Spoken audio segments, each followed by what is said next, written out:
Notice that some of the highways across the state are darker than normal now, and some drivers say they're worried about their safety. The DOT says that's because melting snow is causing outages on hundreds of street lights, and it's not a problem that will be fixed overnight. News 8's Bob Wilson is on the scene in Berlin. Take a good look at this stretch of Route 9. It's completely dark behind me. There's supposed to be street lights here, and they're just not on.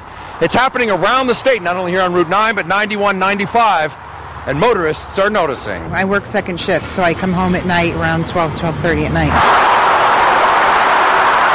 Many sections of highway dark, and Joanna Rapace does a lot of night driving, 5 days a week. You can't see, visibility's worse.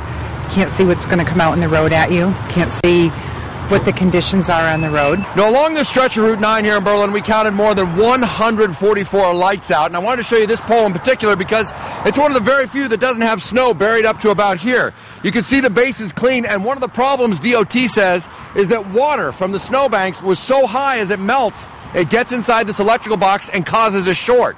They say that short will blow like a circuit in your house. It'll blow a series of lights, and they've had that happening all up and down the 9, 91, and 95 corridors inside the state. It does throw you off a lot, but you do need the lights. I think they're very important. And she's not alone.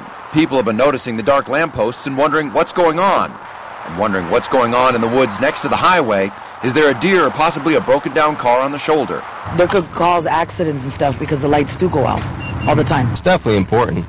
You know, it helps you see up ahead what's happening. DOT says it is on the radar, but it's not at the top of the priority list. That's because they've had so much snow removal going on.